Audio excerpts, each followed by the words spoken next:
La remise de gaz, heureusement qu'on en fait, parce que d'abord, si on ne savait pas en faire, ce serait signe qu'on ne sait pas des masses piloter.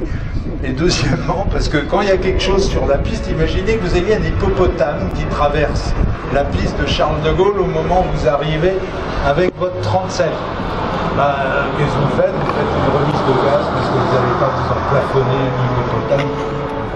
Ça arrive souvent. Mais si tu savais ce qui se passe entre 3h30 et 5h du matin à Charles de Gaulle sur le bout de piste, oh là là.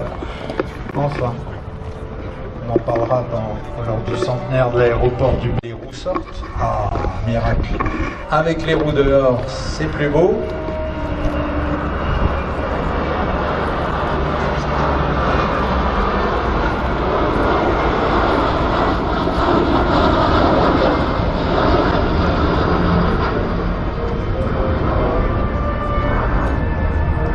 Le chef de bord, là, c'est Philippe Launois, qui, me semble-t-il, est un ancien militaire.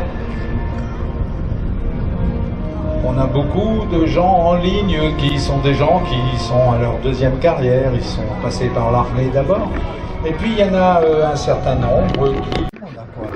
Tiens, on a avec nous une pilote de 737. Qu'est-ce qu'on fait là? On approche la checklist. Fais-moi la checklist avant atterrissage. Là.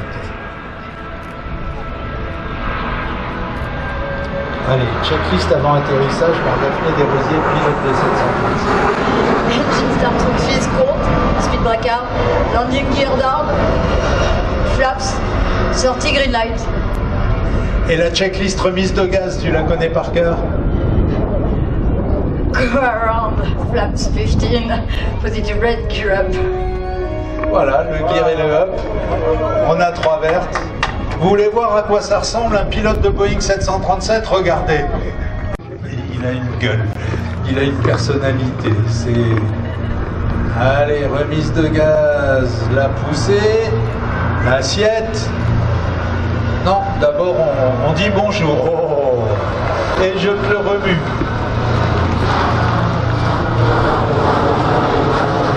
Voilà, la poussée, l'assiette.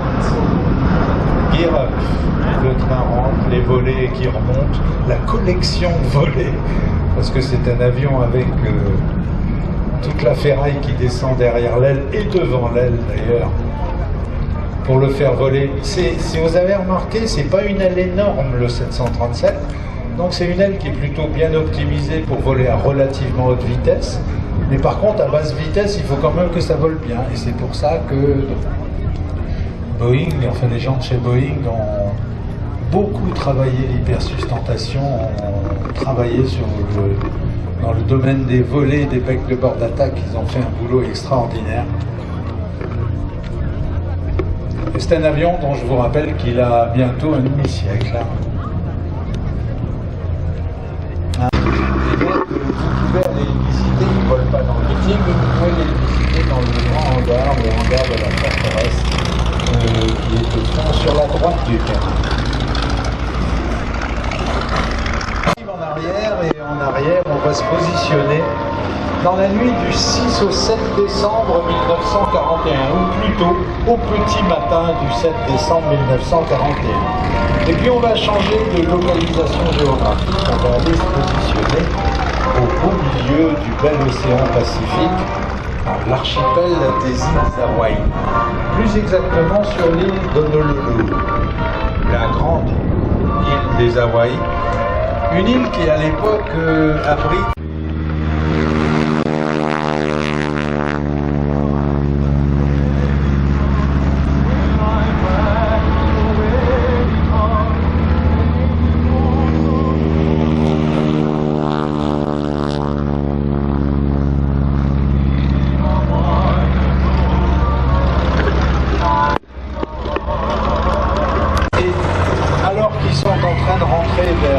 leur baraquement, et ben, ils voient passer des hordes de japonais, de zéro japonais, de bombardiers japonais. Ils comprennent qu'une attaque est en cours dès qu'ils voient les fumées noires s'élever.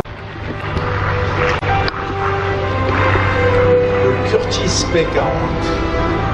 Si je gagne au loto et que je m'achète un chasseur de collection, ce sera ça, un P-40. C'est une bouse, il n'y a pas d'autre mot, c'est lourd. Dans un P40, on a l'impression d'avoir un piano à queue boulonné devant le cockpit, tellement il est lourd à la profondeur. Et quand on veut le lancer sur des trajectoires comme ça, avec des évolutions vers le haut, il faut tirer ce piano à queue. C'est un avion qui n'est pas si méchant que ça, c'est un avion un peu sous-motorisé comparé à ce qu'on verra arriver plus tard.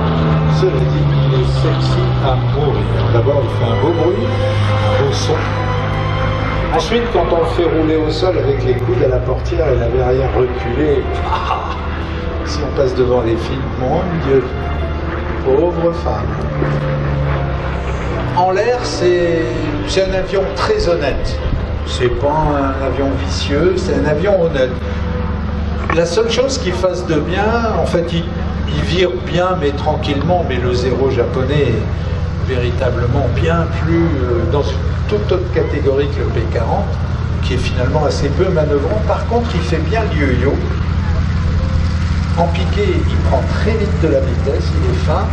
Et puis surtout, quand on le remet en montée, ben, il restitue bien l'énergie, il remonte. Et si on pilote un P40 comme ça, on tire, on monte, on transforme de la vitesse en altitude et ensuite de l'altitude en vitesse en piquant, et qu'on essaye juste de faire une passe de tir et surtout pas deux, et surtout quand on est en bas et qu'on évite de vibrer d'un côté ou de l'autre pour s'emberlificoter avec le japonais dans son zéro qui lui tourne sur une pièce de 100 sous, et ben, le P40 peut être utilisé correctement. On verra qu'il sera utilisé correctement par les pilotes mercenaires américains des Tigres volants en Birmanie contre des zéros japonais, mais en suivant les préceptes de leur patron, le général Chénaud, Claire Chénaud, descendant de huguenots français émigrés en Louisiane, Claire Lee Chénaud. Et Chénaud s'était fait livrer des P40 qui étaient même relativement usagés, mais ils en avaient fait très bon usage en faisant le yo-yo.